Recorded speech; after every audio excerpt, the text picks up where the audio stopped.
नमस्कार दोस्तों, मैं अजय कुमार लिटिल गो चैनल में आपका स्वागत है। दोस्तों, आज प्राचीन भारत से संबंधित मॉक टेस्ट 92 लेके आए हैं, जिसमें लुसेंट का पेज नंबर 21 में जितने भी महत्वपूर्ण क्वेश्चन प्राचीन भारत से बने हैं उसकी चर्चा इस वीडियो में किए हैं। चलिए, अगर वीडियो अच्छा लग रहा होगा तो लाइक कीजिए। अगर चैनल पर पहली बार विजिट कर रहे हैं, चैनल को सब्सक्राइब करें, बगल में बेल आइकन का घंटा है दबा दीजिए, जिससे आने वाला कोई वीडियो पहले आप तक पहुँचेगा। इसी तरह लगातार आपको वीडियो मिलता रहेगा और मॉक टेस्ट आप प्रैक्टिस करने के लिए जरूर लगाएं। कमेंट बॉक्स में कमेंट करें इसका आंसर क्या होगा। चलिए, क्वेश्चन नंबर 1 कहता है, चंदेल वंश के संस्थापक कौन थे? ऑप्शन ए मूलराज प्रथम, बी सूर्यवंशी, सी कोकल, डी ननुक। इसका आंसर आपको कमेंट बॉक्स में कमेंट करना है कि चंदेल वंश के संस्थापक कौन थे। तो इसका आंसर हो जाएगा चंदेल वंश के संस्थापक ननुक थे। ननुक ने अपनी राजधानी खजुराहो बनाई थी। खजुराहो वर्तमान में मध्य प्रदेश में पड़ता है। प्रतिहार साम्राज्य का जब पतन हो गया बुंदेलखंड के भूमि पर, तब चंदेल स्वतंत्र राज्य चंदेल वंश की स्थापना ननुक द्वारा किया गया, जिसने अपनी राजधानी खजुराहो बनाई, जो वर्तमान में मध्य प्रदेश में पड़ता है। चंदेल वंश के स्वतंत्र सबसे प्रतापी शासक कहा जाए तो यशोवर्मन स्वतंत्र शासक थे। मूलराज प्रथम जो सोलंकी वंश के संस्थापक मूलराज प्रथम थे। सिसोदिया वंश के संस्थापक सूर्यवंशी थे। और कोकल वंश जो है कलचुरी वंश के संस्थापक कोकल थे। और चंदेल वंश के संस्थापक ननुक थे, जिसकी राजधानी खजुराहो था। चंदेल वंश के सबसे प्रतापी राजा यशोवर्मन थे। जगन्नाथ, विश्वनाथ और वैद्यनाथ मंदिर का निर्माण चंदेल शासकों के द्वारा किया गया। चंदेल शासक धंग के द्वारा वैद्यनाथ, विश्वनाथ और जिन्नाथ नामक मंदिरों का निर्माण करवाया। चलिए नेक्स्ट क्वेश्चन देखते हैं। कमेंट बॉक्स में आंसर जरूर कमेंट करें। चंदेल वंश का सबसे प्रतापी राजा कौन था? Option A Nannuk, B Yashovarman, C Dhang, D Paramardi Dev. इसका आंसर आपको कमेंट बॉक्स में कमेंट करना है क्या होगा। चंदेल वंश के सबसे प्रतापी राजा कौन थे? तो चंदेल वंश का सबसे प्रतापी राजा कहा जाए तो ऑप्शन बी यशोवर्मन प्रतापी राजा थे। चंदेल वंश के संस्थापक ननुक था। चंदेल वंश का अंतिम शासक परमर्दी देव था। अल्लाह रुदल जो होता है, अल्लाह रुदल किसके दरबार में रहा करते थे? परमर्दी देव के दरबार में रहा करते थे। उसके बाद कहता है कि कंदरिया महादेव मंदिर, वैद्यनाथ मंदिर, विश्वनाथ मंदिर, जिन्नानाथ मंदिर का निर्माण धंग देव के द्वारा करवाया गया था, जो चंदेल शासक थे। चलिए नेक्स्ट क्वेश्चन 3 नंबर क्वेश्चन देखना है। क्या कह रहा है 3 नंबर क्वेश्चन?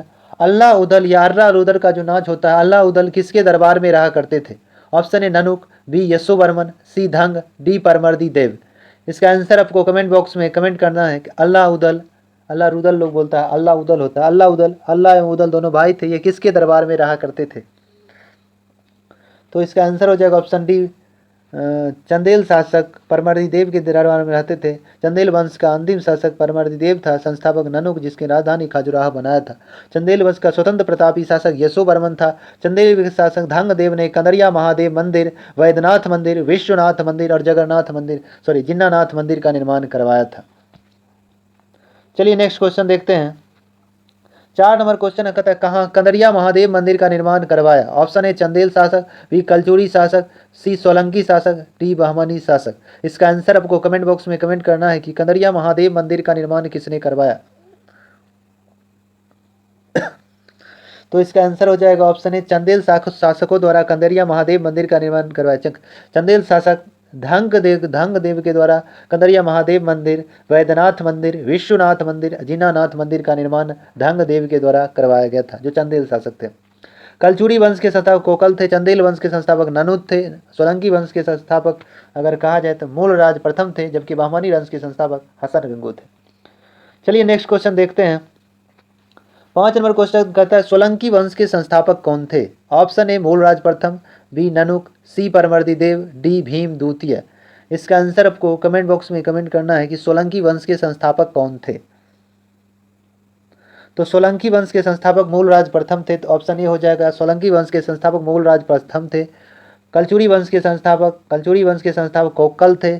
और चंदेल वंश का अंतिम शासक परमर्दी देव संस्थापक ननुक थे, जिसने राजधानी खजुराहो बनाया था, जो मध्य प्रदेश में पड़ता है। सोलंकी वंश के संस्थापक मूलराज प्रथम था और अंतिम शासक भीम द्वितीय। चलिए नेक्स्ट क्वेश्चन देखते हैं। 6 नंबर क्वेश्चन कहता है, खतौली का युद्ध कब लड़ा गया? खतौली का युद्ध कब लड़ा गया? Option A 1526, B 1556, C 1518, D 1761। इसका आंसर आपको कमेंट बॉक्स में कमेंट करना है कि खतौली का युद्ध कब लड़ा गया। आपको आंसर कमेंट बॉक्स में कमेंट करना है। ये नहीं समझे कि वीडियो रिकॉर्डिंग फॉर्म में आप जरूर कमेंट बॉक्स में कमेंट करें, जिससे आपका कितना कमेंट कर पा रहे हैं, डायरेक्ट क्वेश्चन का डिसीजन ले पा रहे हैं कि नहीं, इससे आपको फ़ायदा होगा। इसलिए ज़रूर आपको जीके में बहुत लाभ होने वाला है, इसलिए कमेंट बॉक्स में कमेंट जरूर करें। खतौली का युद्ध कब हुआ? तो ऑप्शन सी 1518 में खतौली का युद्ध हुआ। पानीपत का प्रथम युद्ध 1526 में, दूसरा 1556 में, तीसरा हुआ 1761 में, और खतौली का 1518 में राणा संगा और इब्राहिम लोदी के बीच हुआ। राणा संगा और इब्राहिम लोदी के बीच खतौली का युद्ध हुआ था। चलिए नेक्स्ट क्वेश्चन देखते हैं। 7 नंबर क्वेश्चन है, चित्तौड़ में विजय स्तंभ का निर्माण करवाया? Option A Rana Kumbha, B Rajshekhar, C Kaukal, D Suryavanshi. इसका आंसर आपको कमेंट बॉक्स में कमेंट करना है कि चित्तौड़ विजय स्तंभ का निर्माण किसने करवाया। चित्तौड़ विजय स्तंभ का निर्माण राणा कुंभा के द्वारा किया गया, तो ऑप्शन ए राणा कुंभा हो जाएगा। प्रसिद्ध कवि राजशेखर कलचुरी के दरबार में रहा करते थे। कलचुरी वंश के संस्थापक कोकल थे, राजधानी त्रिपुरी बनाया था। सूर्यवंशी जो है सिसोदिया वंश के संस्थापक सूर्यवंशी थे। चलिए नेक्स्ट क्वेश्चन देखते हैं। 8 नंबर क्वेश्चन है, कलचुरी वंश के सबसे प्रतापी शासक कौन थे?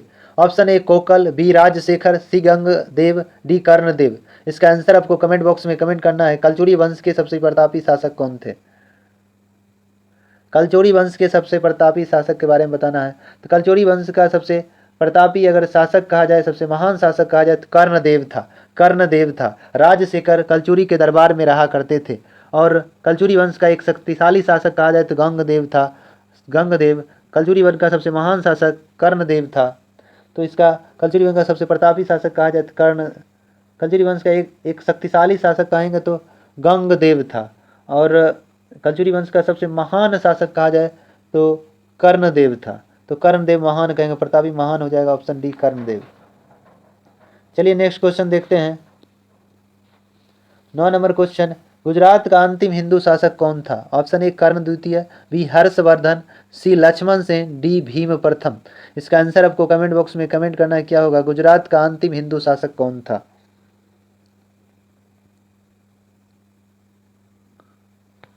तो इसका आंसर हो जाएगा ऑप्शन बी, ऑप्शन ए कर्ण द्वितीय। गुजरात का अंतिम हिंदू शासक कर्ण द्वितीय था। बंगाल का अंतिम हिंदू शासक लक्ष्मण सेन था, जबकि भारत का अंतिम हिंदू शासक हर्षवर्धन को माना जाता है। हर्षवर्धन को। सोलंकी वंश के संस्थापक मूलराज प्रथम थे। सोलंकी वंश का अंतिम शासक भीम द्वितीय था। भीम द्वितीय था। चलिए नेक्स्ट क्वेश्चन देखते हैं। 10 नंबर क्वेश्चन है, सोमनाथ मंदिर को 225 में मोहम्मद गजनबी के द्वारा लूटा गया। मोहम्मद गजनबी सोमनाथ मंदिर को 225 में लूटा। सोमनाथ मंदिर कहाँ है? सौराष्ट्र गुजरात में है। उस समय वहाँ का शासक कौन था? इसके बारे में कह रहा है। ऑप्शन ए मूलराज प्रथम, बी भीम प्रथम, सी जय सिंह, डी भीम द्वितीय। इसका आंसर आपको कमेंट बॉक्स में कमेंट करना है कि सोमनाथ मंदिर को 225 में महमूद गजनबी के द्वारा लूटा गया था। उस समय वहाँ का शासक कौन था?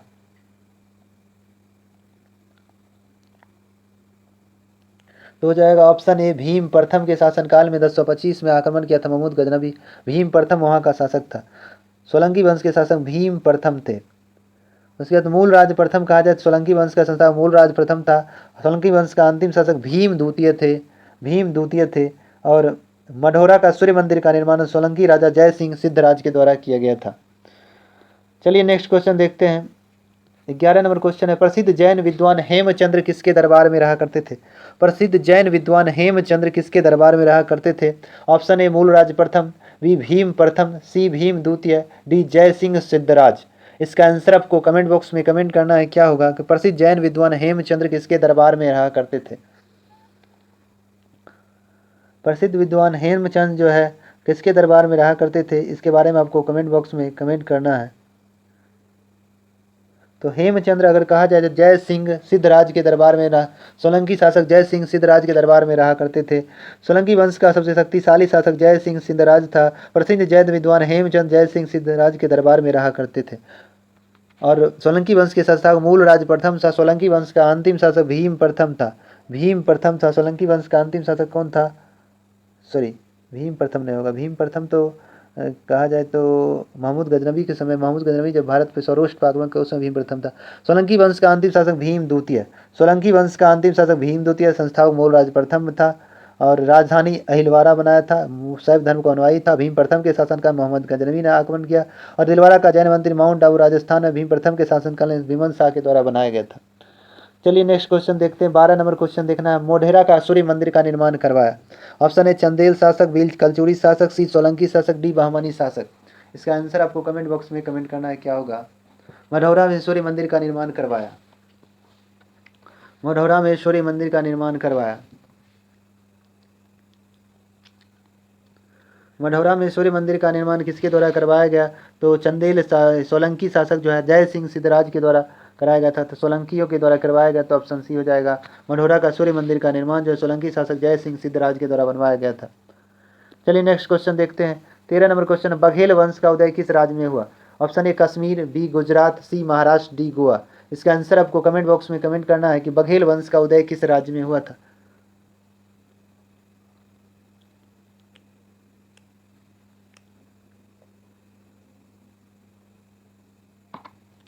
तो इसका आंसर हो जाएगा ऑप्शन बी, गुजरात में बघेल वंश का उदय हुआ।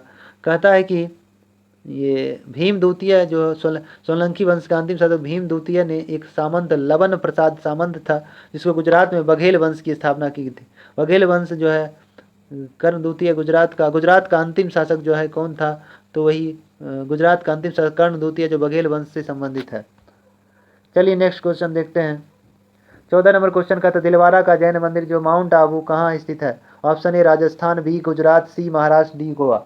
इसका आंसर आपको कमेंट बॉक्स में कमेंट करना है कि दिलवारा का जैन मंदिर स्थित है तो माउंट आबू राजस्थान में, तो ऑप्शन ए हो जाएगा माउंट आबू राजस्थान। चलिए नेक्स्ट क्वेश्चन देखते हैं। 15 नंबर क्वेश्चन देखना है कि भारतीय क्षेत्र में मोहम्मद गौरी का प्रथम पराजय हुआ। Option A 1178, B 1175, C 1191, D 1192। इसका आंसर आपको कमेंट बॉक्स में कमेंट करना है कि भारतीय क्षेत्र में मोहम्मद गौरी की प्रथम पराजय हुई थी। तो इसका आंसर हो जाएगा ऑप्शन ए 1178 में भारतीय क्षेत्र में पहली बार पराजित हुआ था मोहम्मद गौरी जो है 1178 में पराजित हुआ। मोहम्मद गौरी द्वारा अगर कहा जाए मोहम्मद गौरी द्वारा भारत में पहला आक्रमण 1175 में, मतलब भारत में पहला आक्रमण 1175 में मुल्तान के विरुद्ध किया गया। दूसरा आक्रमण मोहम्मद गौरी का 1178 में पाटन गुजरात में किया, जो भीम द्वितीय ने वो मोहम्मद गौरी को बुरी तरह से पराजित किया था।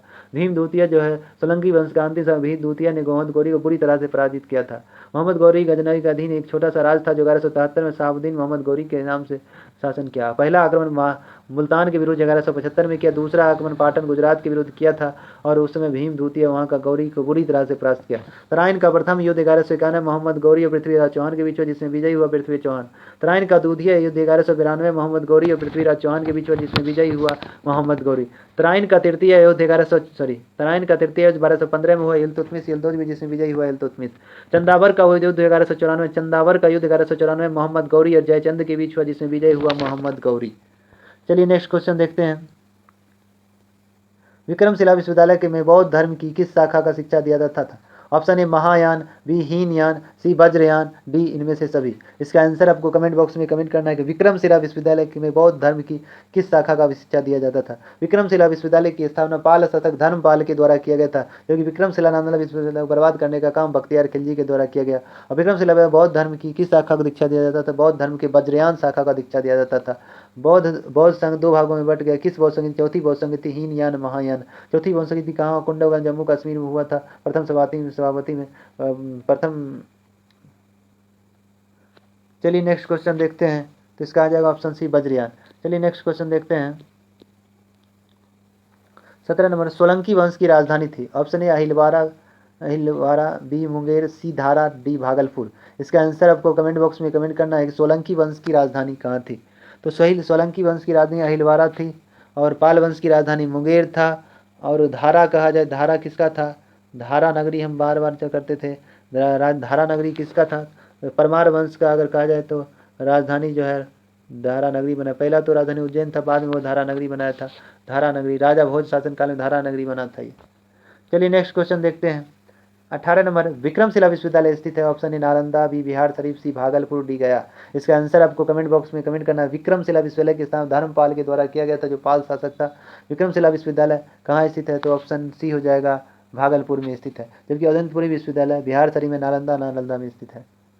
चलिए नेक्स्ट क्वेश्चन देखते हैं। 19 नंबर क्वेश्चन देखना है। पाल वंश का द्वितीय संस्थापक माना जाता है। Option A Gopal, B Dharmapal, C Mahipal, D Upendra Raj. इसका आंसर आपको कमेंट बॉक्स में कमेंट करना है कि पाल वंश का द्वितीय संस्थापक, दूसरा पाल वंश का संस्थापक गोपाल था, वास्तविक संस्थापक धर्मपाल, द्वितीय संस्थापक कहा जाए तो महिपाल था। तो ऑप्शन सी हो जाएगा महिपाल। चलिए नेक्स्ट क्वेश्चन देखते हैं कि सोमनाथ मंदिर कहाँ स्थित है। Option A Maharashtra, B Gujarat, C Goa, D Bihar. इसका आंसर आपको कमेंट बॉक्स में कमेंट करना है क्या होगा कि सोमनाथ मंदिर कहाँ स्थित है। तो गुजरात के सौराष्ट्र जिला में सोमनाथ मंदिर है। 225 में मोहम्मद गौरी ने इसको लूटने का प्रयास किया था। चलिए दोस्तों, अगर कंटेंट अच्छा लग रहा है तो चैनल को सब्सक्राइब करिए, शेयर कीजिए, बगल में बेल आइकन घंटा है दबा दीजिए, इससे आने वाला कोई वीडियो पहले आप तक पहुंचेगा। दोस्तों अगर पीडीएफ चाहिए तो कमेंट बॉक्स में कमेंट करें। और अब ये जो है प्राचीन भारत का MCQ खत्म हो गया है और इसका थ्योरी भी खत्म हो गया है। अब मध्यकालीन भारत का हम लोग अगले वीडियो में चर्चा करेंगे। थ्योरी और मॉक टेस्ट दोनों हम लोग साथ करने की कोशिश करेंगे। चलिए आज इतने तक रख देते हैं। अधिक से अधिक अपने फ्रेंड सर्किल में शेयर करें और चैनल पर पहली बार विजिट करें, चैनल को सब्सक्राइब करें, बगल में बेल आइकन घंटा बगल वाला देख लीजिएगा, उसमें दबा देना है, जिससे आने वाला कोई वीडियो पहले आप तक पहुँचेगा। चलिए जय हिंद, जय भारत।